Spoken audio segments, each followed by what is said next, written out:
Hello friends, मैं सब सृष्टि और नोट्स पेज पे आपका वेलकम है। आज का ये वीडियो है यूपी बोर्ड के उन छात्र छात्राओं के लिए जो इस समय 12th की बोर्ड एग्ज़ाम देने वाले हैं। तो जैसा कि यूपी बोर्ड में 12th के एग्ज़ाम में एक खंड काव्य आता है जो कि उन्हें लिखना होता है, जो हर एक ज़िले के लिए अलग अलग होता है। तो यहाँ पे हम त्यागपथी खंड काव्य लेके आए हैं।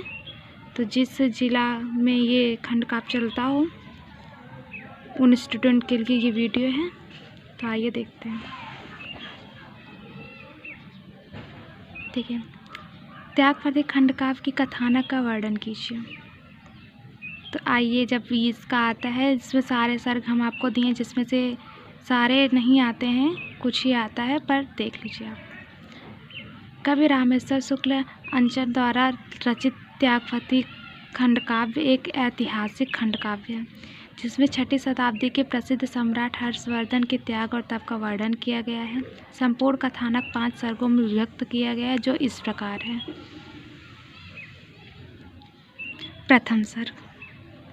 हर्षवर्धन शिकार खेलने में व्यस्त थे, तभी उन्हें अपने पिता के रोगग्रस्त होने का समाचार मिलता है।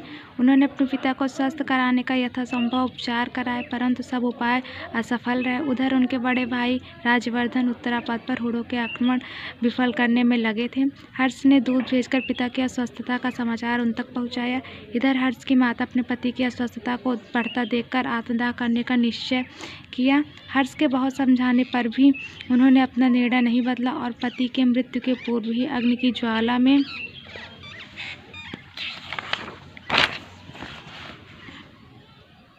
भस्मीभूत हो गए। कुछ समय बाद हर्ष के पिता की भी मृत्यु हो गई। अपने पिता के अंतिम संस्कार करके हर्ष दुखी मन से राजमहल लौट आए। ये इसका पहला सर्ग था। दूसरा सर्ग। तृतीय सर्ग।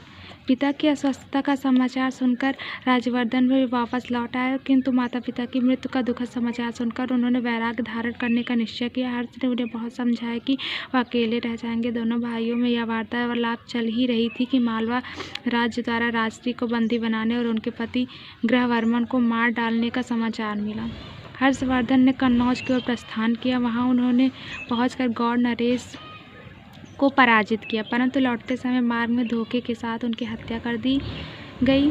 हर्षवर्धन को यह सब समाचार मिला तो राजवर्धन का वध कर दिया गया है, तो वे विशाल सेना ले कर उनसे लड़ने के लिए चढ़ पड़े, परंतु तभी सेनापति मन ने उन्हें अपने बहन के वन में जाने का समाचार मिला। यह समाचार पाकर हर्ष अपनी बहन को खोजने के लिए वन की ओर चल पड़े। वहाँ एक बिच्छू द्वारा उन्होंने अपनी बहन राजश्री को अग्नि में प्रवेश करने के लिए समाचार मिला। शीघ्र ही वहाँ पहुंचकर हर्ष ने राजश्री को बचा लिया और कन्नौज लौटकर उन्होंने अपनी बहन के नाम पर शासन किया। तृतीय सर्ग। इस सर्ग में सम्राट हर्ष के इतिहास प्रसिद्ध दिग्विजय का वर्णन किया गया है। 6 वर्षों से निरंतर युद्ध करते हुए हर्ष ने नर्मदा तट पर समस्त उत्तराखंड जीत लिया। मिथिला, बिहार, गौड़, उत्कल, राज, पूर्वांचल के सभी देश उनके अधीन हो गए। हर्ष यवन, हूर तथा अन्य विदेशी शक्तियों का विनाश करके देश तथा देश को अखंड और शक्तिशाली बनाकर शांति स्थापित करना चाहते थे। उन्होंने अपनी बहन के प्रेम के कारण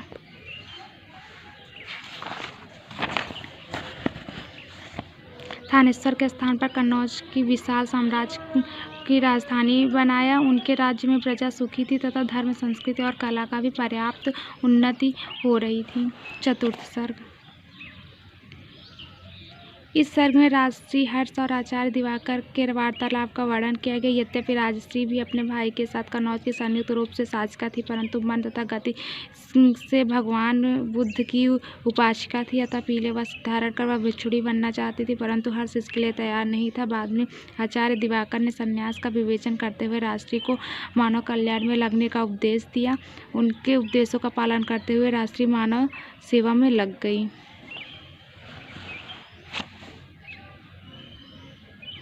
पंचम सर्ग। इस सर्ग में हर्ष के त्याग और व्रत के जीवन का वर्णन किया गया है। हर्ष ने प्रयाग में त्रिवेणी संगम पर त्याग व्रत बनाने का निश्चय किया। उन्होंने देश के सभी ब्राह्मणों, भिक्षुओं और धार्मिक व्यक्तियों को वहां आने के लिए निमंत्रण दिया और अपने संपूर्ण संचित कोष को दान के लिए घोषणा की।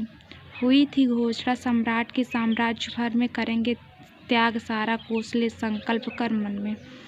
माघ के महीने में प्रयाग त्रिवेणी तट पर प्रतिवर्ष विशाल मेला लगता था। इस अवसर पर हर्ष सर्वस्व दान करते थे और बहन राशि से मांगकर वस्त्र धारण करते। इस प्रकार वह साधारण व्यक्ति के रूप में राजधानी लौट जाते थे।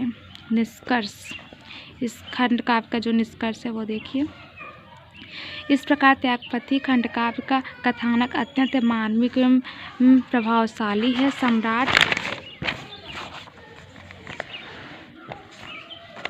हर्ष के माध्यम से कवि ने तत्कालीन श्रेष्ठ शासन का उल्लेख करते हुए भारतीय धर्म, संस्कृति और समाज की उन्नति का सशक्त रूप से वर्णन किया है। अंतिम सर्ग में कवि ने यह संदेश दिया है, भूले सभी कर्तव्य वही बड़ा जो देश की रक्षा सिखाए, धर्म का बड़ा सबसे वही एकता का जो सदा विश्वास जगाए, नीति वही सबसे बड़ी जो सबसे सद्भावना प्रेम बढ़ाए, त्याग बड़ा वही है जिसमें अपनों को स्वयं मनुष्य भूलता जाए। तो इस प्रकार ये त्यागपति खंडकाव्य था। तो अगर आप लोग को अच्छा लगा हो तो आप लोग लाइक शेयर कर लीजिए और इस चैनल को सब्सक्राइब कर लीजिए। Thank you so much.